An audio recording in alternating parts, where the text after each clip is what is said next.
Hi you guys and welcome back to another video. I know it's been a long time, but you know what? I'm back finally after 6 months. But the point is I'm back with an amazing video, and you know what? Let's get into it. You guys have read the video title. You know what this video is about. But what if I let you in on a little more of a secret? What if you're bored not because your life lacks excitement, but because maybe your life lacks direction. And you're probably addicted to cheap dopamine. Think about it. We live in the most hyper-stimulating era in human history. You have the sum of all human knowledge, infinite entertainment, and instant gratification sitting in your back pocket. Yet, you still find yourself staring at your bedroom ceiling, scrolling mindlessly through apps you do not care about, feeling empty with a restless ache in your chest. This is not lack of novelty, this is a biological system short circuiting. Here's the uncomfortable truth that most mainstream self improvement channels are not telling you. True success, elite mastery, and living an extraordinary life that we all want to live. Excuse me, who doesn't want to be a millionaire? Please, I do. The point is, all of this comes at the cost of you want to be radically, willingly boring. Like, you have to live the most basic ass, boring ass lifestyle with doing things that are repetitive every single day to the point that it almost feels robotic. Most people view a repetitive daily grind as a prison sentence. Today, we're going to completely flip that script. In this video, I'm going to show you exactly how to turn a disciplined daily execution into a highly addictive open world video game. By the end of these few minutes that you guys are gonna watch, you will know exactly how to lower your dopamine baseline, gamify your goals, and structure your life so that it's biologically impossible to feel bored again. First thing we're gonna do is we are going to redefine and define discipline from punishment to flow. I am about to bust the biggest myth there is. You know what? If you don't want to wake up at 5 a.m., don't wake up at 5 a.m. You don't want to wake up at 6 a.m., don't wake up at 6 a.m. You don't want to wake up in the day at all. You want to wake up in the middle of the night. Do it. The point of discipline was never ever about waking up at a particular time and doing XYZ things. It was about doing those XYZ things after you wake up. You can wake up at 12. You can wake up at 1 p.m. You can wake up in the middle of the night. It does not matter. The point is, there are a few structured steps that you take every single day once you have woken up is what keeps you on track with your goals, is what keeps you disciplined. Not about at what time you wake up. The point here is, we've kind of painted discipline to be a raw, white-knuckled willpower situation where you have to wake up at 5 a.m. You have to scream affirmations at yourself in the mirror once you wake up. You have to do things that you absolutely hate and put yourself in misery throughout the day. You're bullying yourself. You're literally rage baiting yourself at this point. This is not even a joke. Like, you don't need to do this. That is not the point of discipline. That was never discipline. Psychologists refer to this as ego depletion. Willpower is a very finite battery. Now, if you're going to rely on willpower and willpower alone to get through the most mundane and boring tasks that you've assigned yourself under the name and disguise of discipline, your brain is going to see that as a threat and it's going to start to create a lot of friction. And that is self-imposed misery. And you're not a masochist, you love yourself too, and that's why you're watching this video. So we do not do that here. What this does is, what do you do when you're threatened? You look for an escape route. You want to escape. You want to run the other way. That's exactly what your brain is going to do. It's going to look for an escape route, and that escape route is usually you going back into your phones, your iPads, your laptops, doom scrolling on social media for a quick, cheap dopamine hit. Discipline is never a punishment, people. It's a system of flow. Now imagine you have a rose plant. However, there are no flowers on it for some reason. You wait for a few months just to see, maybe it's going to grow into it, it's going to get the nutrients, and it's going to flower those amazing, beautiful, nice smelling roses. But it doesn't for some reason. But as soon as you start pruning it, as soon as you start giving it the right fertilizer, the right nutrients that it needs, you start watering it daily and effectively while keeping the soil quality maintained, you see that these roses are blooming. and they are really good quality. And on top of that, why is that? Because you reduce the friction between the rose just being a plant to it actually bearing flowers that smell like that, that smell like a meadow. The point here is, when you're trying to be disciplined, you're also going to create environments, routines, and structures around you that reduce the friction between you and discipline. So it becomes a straight road. It's literally a simple straight road between you and the version of you who is the most disciplined. Now, if you put yourself in really, friction environments where nobody else around you is like that, everybody else is trying to distract you, or there are certain situations or places, objects that are very distractive and they don't allow you to stay focused on your goals, or they don't allow you to be more disciplined, or what you want to be and what you want to achieve, that's friction. That's the best example of friction. You're going to put yourself in places, you're going to put yourself around people, you're going to put yourself in situations that allow you to be disciplined with no friction at all. Second most important thing here is you're going to lower your dopamine levels.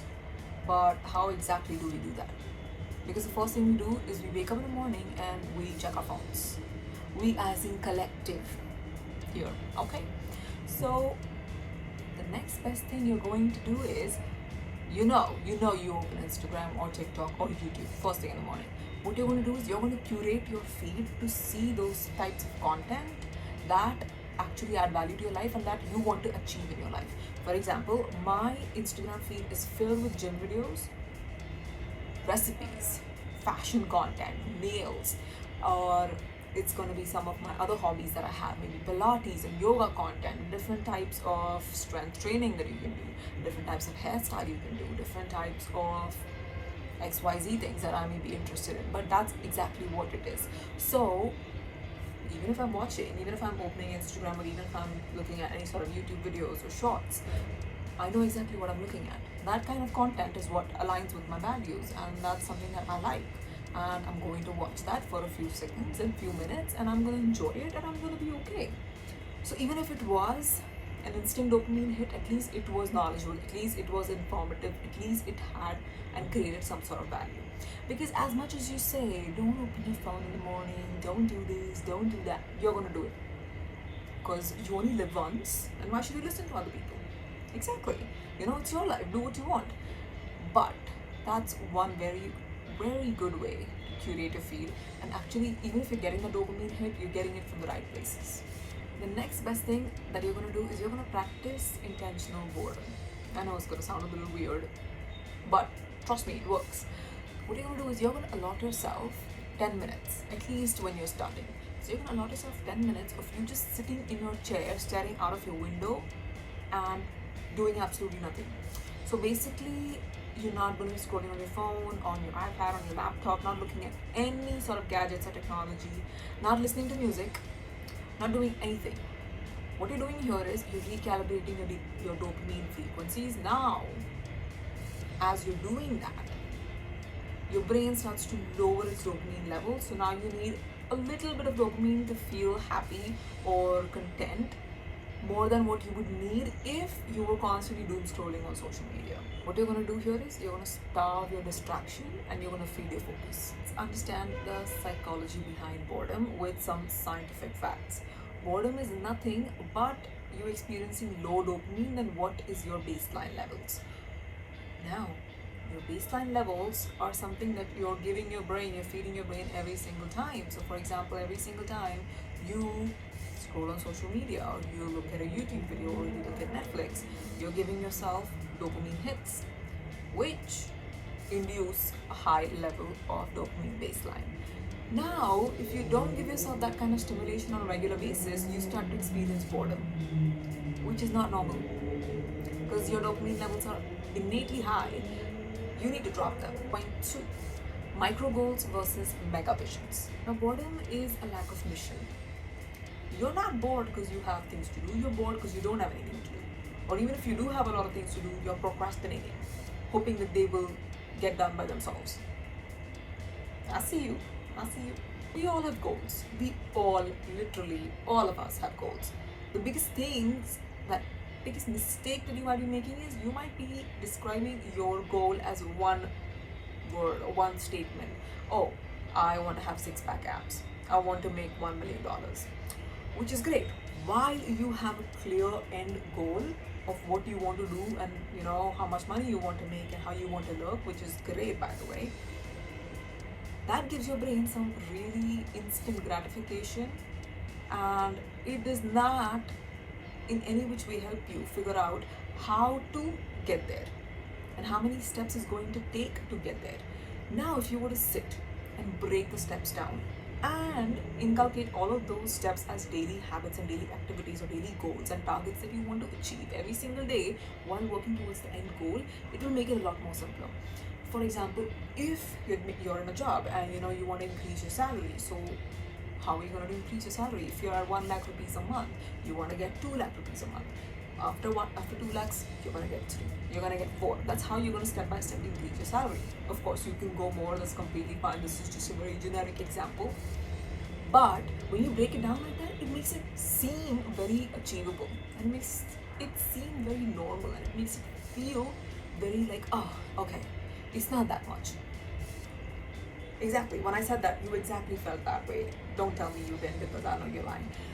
But when you give yourself that kind of a jump, even though it is possible, you don't know how much your nervous system can handle at this point in time. So when you break it down, you've smoothened the goals over. You don't have to read 60 or 100 pages every single day. You just have to do 10 or 20. You're fine. You'll finish the book. You'll get there. You'll get there in a month. You'll finish it. But step by step. The gamification framework.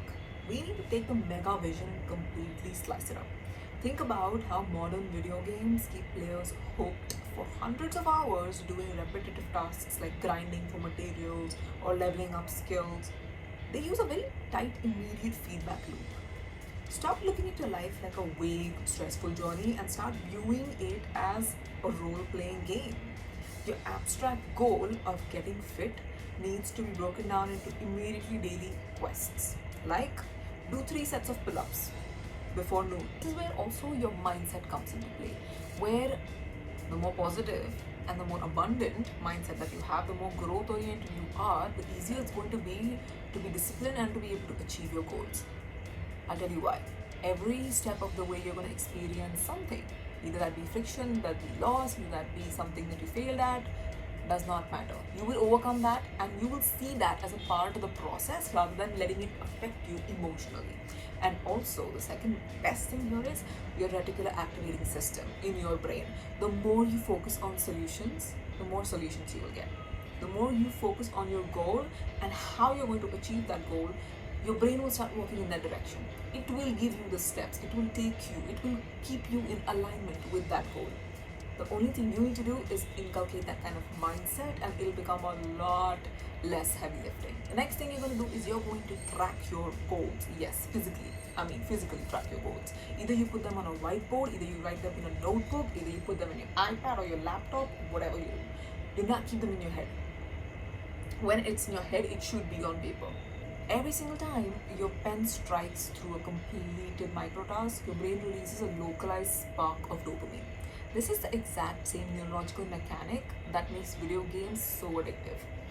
You're hijacking your own brain chemistry to make the pursuit of hard things feel intrinsically rewarding. Let's talk about the third point, the power of doing the same thing over and over and over again.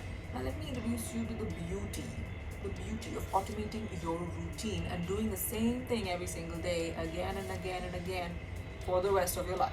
There is deep, profound magic hidden inside repetition. When you do the same exact things at the same exact time every single day, you build what neuroscientists call automaticity. Now think about brushing your teeth. You don't wake up in the morning, sit on the edge of your bed and experience existential crisis over whether you should have the motivation or you even have that motivation or that willpower to brush your teeth. You don't need an inspirational video to do that. It's automatic. It requires zero cognitive load. Your goal in self-improvement is to turn your deep work, your workouts and your healthy eating into the same exact automated neural pathways as brushing your teeth.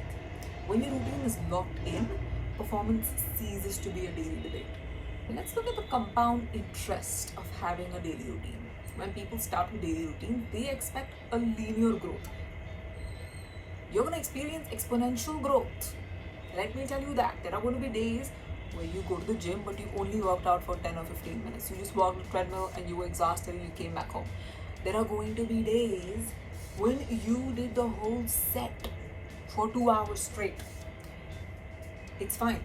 Growth is growth. It's always going to be exponential, and exponential is always better than anything else. A little bit of a reality check in here, just to add a little spice to this whole situation. If you want it that bad, you'll get it. You want that body, you want that money, you want that dream career, you want that dream partner, you want whatnot in life, you'll get it. If you're on the way to it, you'll have it. If you're already doing the work, you're putting in the reps, you're doing whatever it takes, you'll have it. And if you don't have it, and if you haven't even started it, you have to ask yourself why. You probably don't want it. If you don't want it, this is probably not the right video for you. But if you do want it and you know that you want it and you want it that bad and you want it bad enough, it almost feels like it's destiny or fate pulling you towards it, this is the right place. This is what the author James Clear called the plateau of latent potential. Small and repetitive actions yield massive compound transformations over time, but the results are delayed. You don't get bored when you see your progress compounding week after week.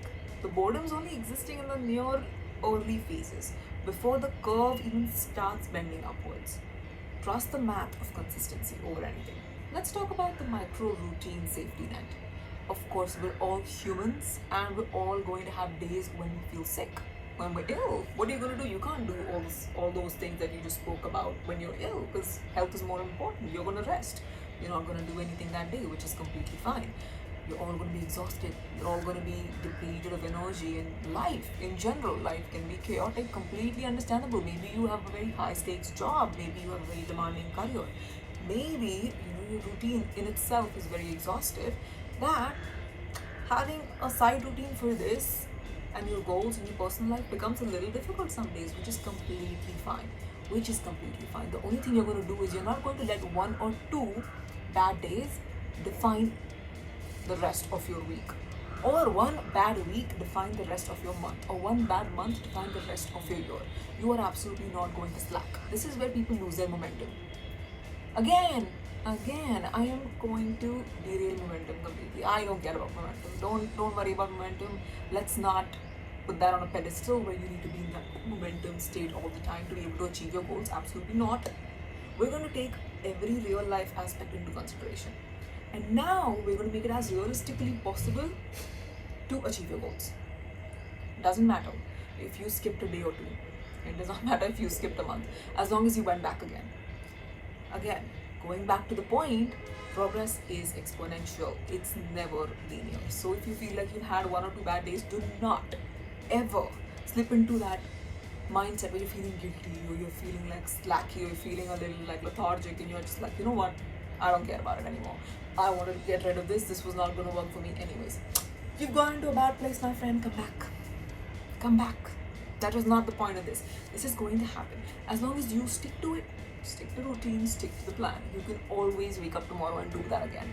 You can get back into routine again.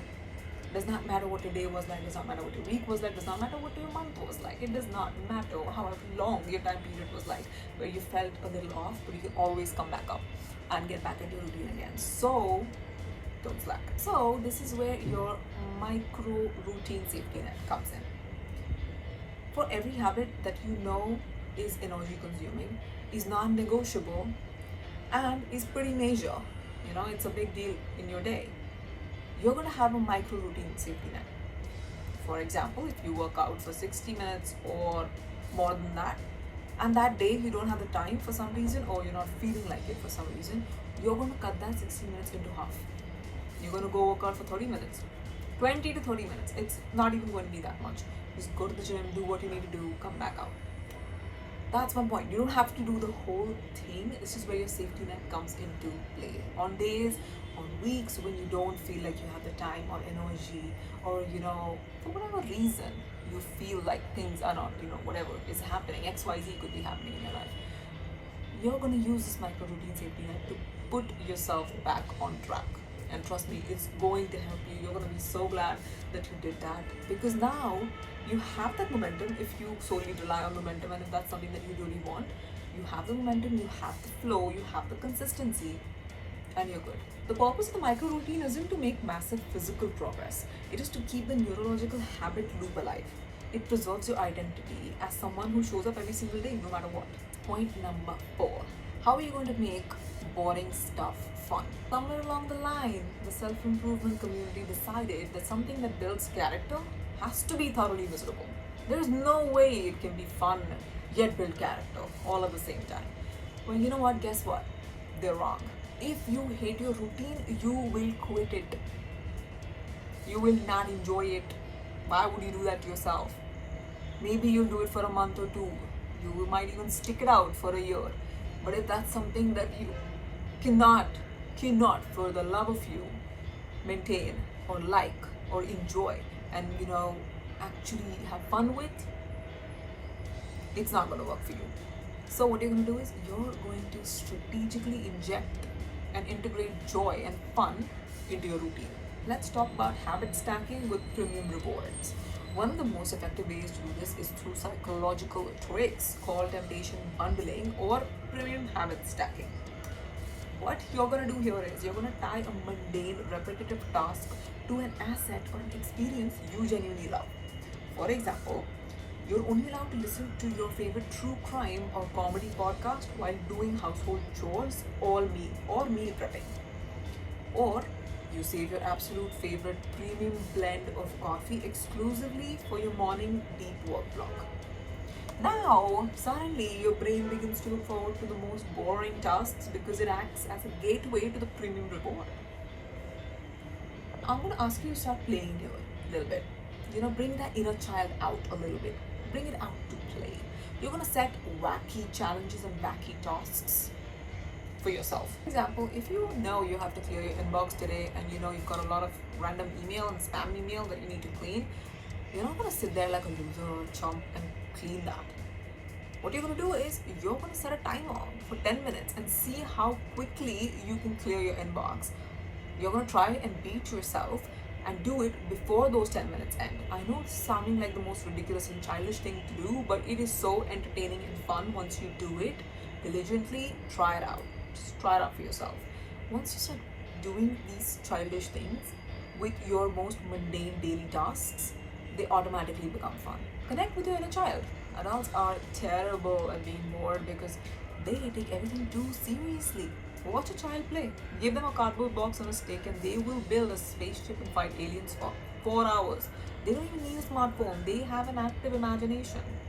Bringing that element of play back into your adult routine and changing up your physical workspace or environment. What you're going to do here is you're going to take you're going to put on an epic cinematic movie soundtrack while you're doing, an administrative paperwork. So it feels like you're saving the universe, but you're just updating papers. You're going to take a break in the middle of the day to sprint outside, look at the sky, or do something intensely physical just for the pure joy of movement. You're going to uncork the rigid seriousness of the day.